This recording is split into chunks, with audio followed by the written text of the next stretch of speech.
We're facing an inflection point in history. One of those moments where the decisions we make today are going to determine the future for decades to come. That's what I'd like to talk with you about tonight. You know, early this morning I returned from Israel. They tell me I'm the first American president to travel there during the war. I met with the Prime Minister and members of his cabinet. And most movingly, I met with Israelis who had personally lived through horrific horror of the attack by Hamas on the 7th of October.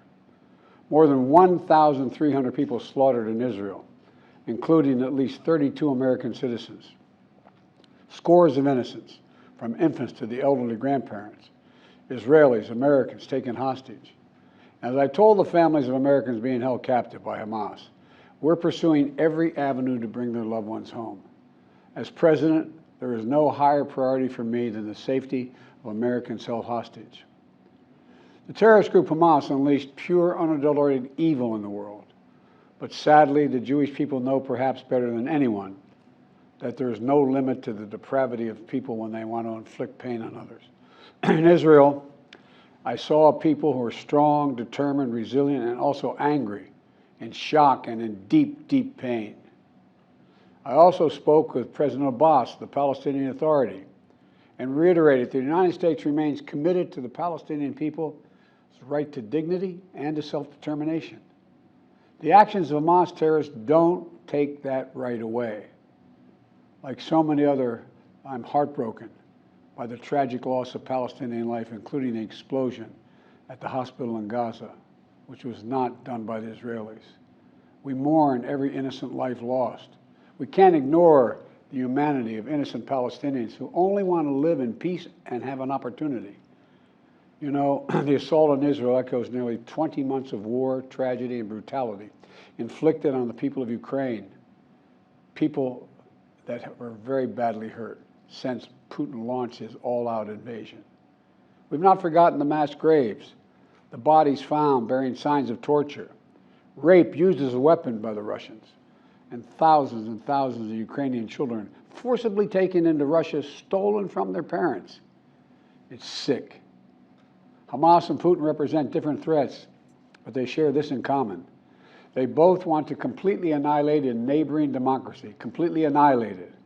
Hamas' stated purpose for existing is the destruction of the state of Israel and the murder of Jewish people. Hamas does not represent the Palestinian people. Hamas uses Palestinian civilians as human shields, and innocent Palestinian families are suffering greatly because of them. Meanwhile, Putin denies Ukraine has or ever had real statehood. He claims the Soviet Union created Ukraine.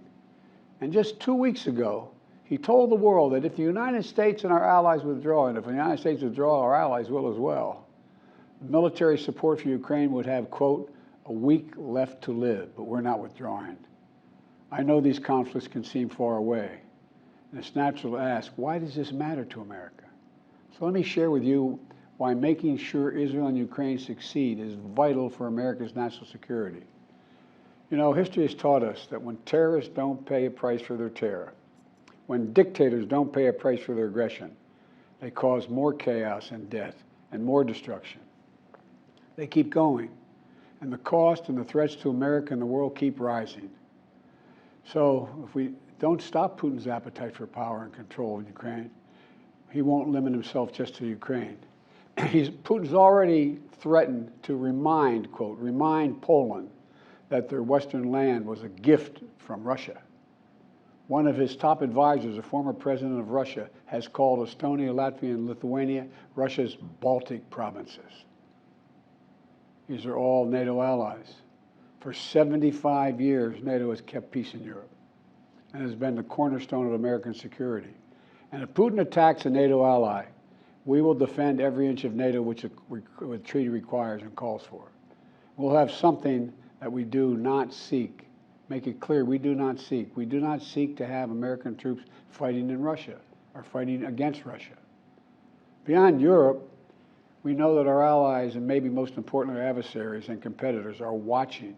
They're watching our response in Ukraine as well. And if we walk away and let Putin erase Ukraine's independence, would-be aggressors around the world would be emboldened to try the same. The risk of conflict and chaos could spread in other parts of the world. in the Indo-Pacific, in the Middle East, especially in the Middle East.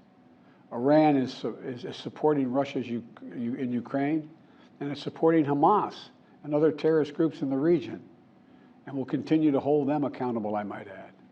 The United States and our partners across the region are working to build a better future for the Middle East.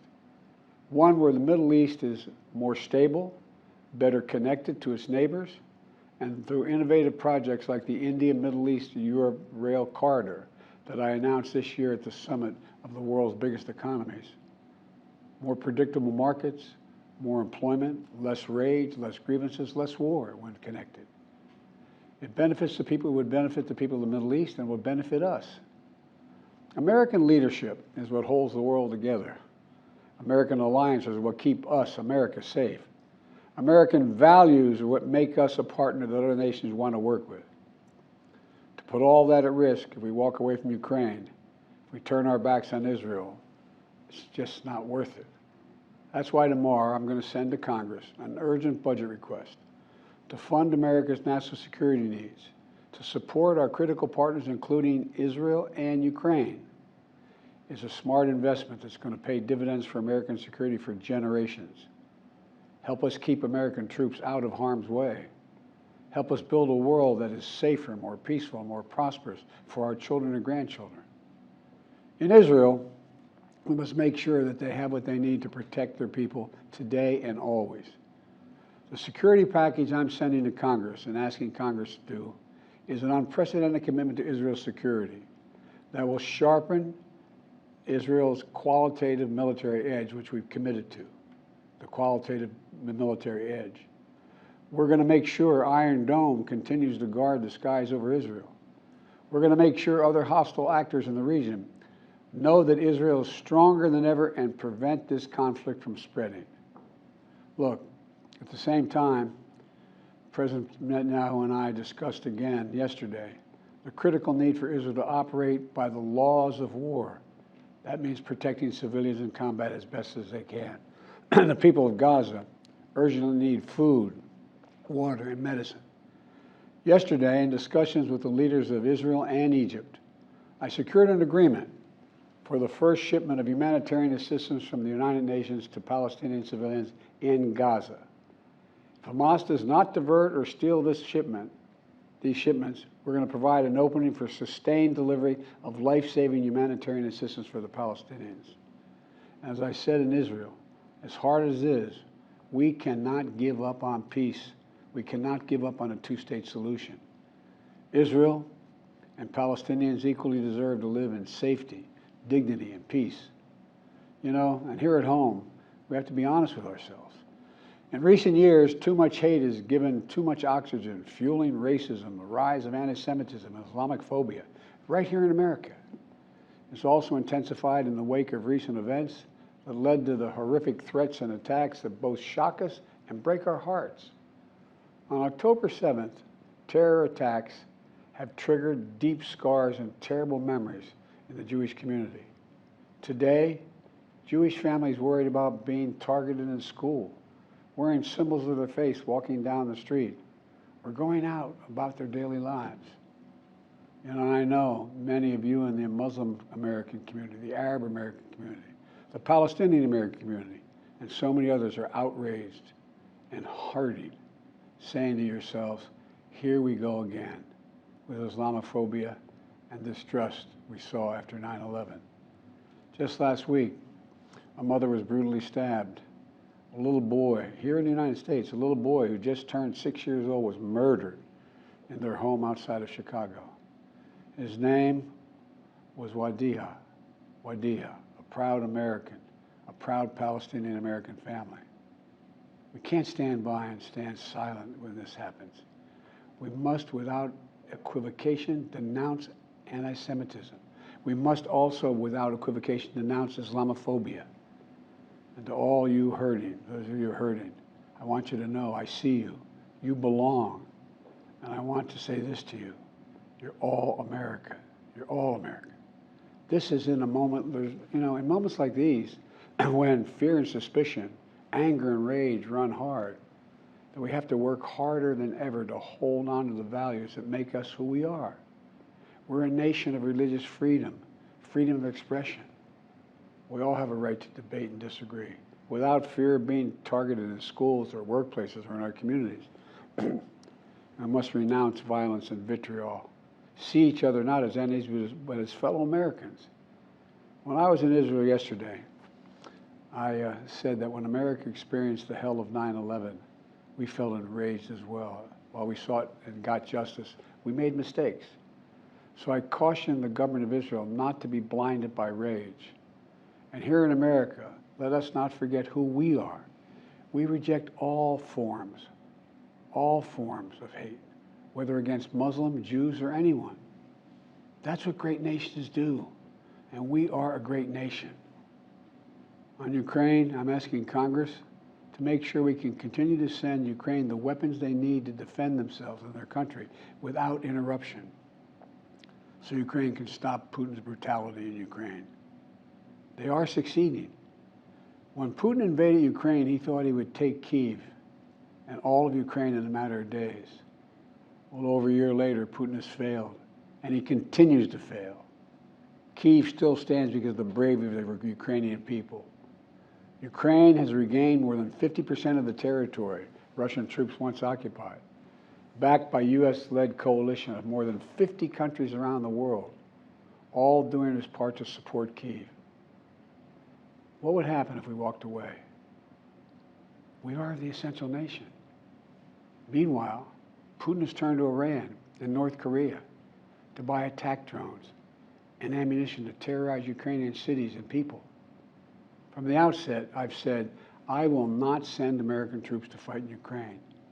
All Ukraine is asking for is help, for the weapons, munitions, the capacity, the capability to push invading Russian forces off their land, and the air defense system to shoot down Russian missiles before they destroy Ukrainian cities. Let me be clear about something. We send Ukrainian equipment sitting in our stockpiles. And when we use the money allocated by Congress, we use it to replenish our own stores, our own stockpiles, with new equipment. Equipment that defends America and is made in America. Patriot missiles for air defense batteries, made in Arizona. Artillery shells manufactured in 12 states across the country, in Pennsylvania, Ohio, Texas, and so much more. You know, just as in World War II, today patriotic American workers are building the arsenal of democracy and serving the cause of freedom. Let me close with this. Earlier this year, I boarded Air Force One for a secret flight to Poland. There I boarded a train with blacked out windows for a 10-hour ride each way to Kyiv, to stand with the people of Ukraine ahead of the one-year anniversary of their brave fight against Putin. I'm told I was the first American to enter a war zone not controlled by the United States military since President Lincoln. With me was just a small group of security personnel and a few advisors. But when I exited that train and met President Zelensky, I didn't feel alone. I was bringing with me the idea of America, the promise of America, to the people who are today fighting for the same things we fought for 250 years ago: freedom, independence, self-determination. And as I walked through Kyiv with President Zelensky, with air raid sirens sounding in the distance, I felt something I've always believed, more strongly than ever before. America is a beacon to the world. Still. Or as my friend Madeleine Albright said, the indispensable nation. Tonight, there are innocent people all over the world who hope because of us, who believe in a better life because of us, who are desperate not to be forgotten by us, and are waiting for us. But time is of the essence. I know we have our divisions at home. We have to get past them. We can't let petty, partisan, angry politics get in the way of our responsibilities as a great nation. We cannot and will not let terrorists like Hamas and tyrants like Putin win. I refuse to let that happen. In moments like these, we have to remember who we are. We are the United States of America. The United States of America. And there is nothing beyond our capacity if we do it together. My fellow Americans, thank you for your time. May God bless you all. May God protect our troops.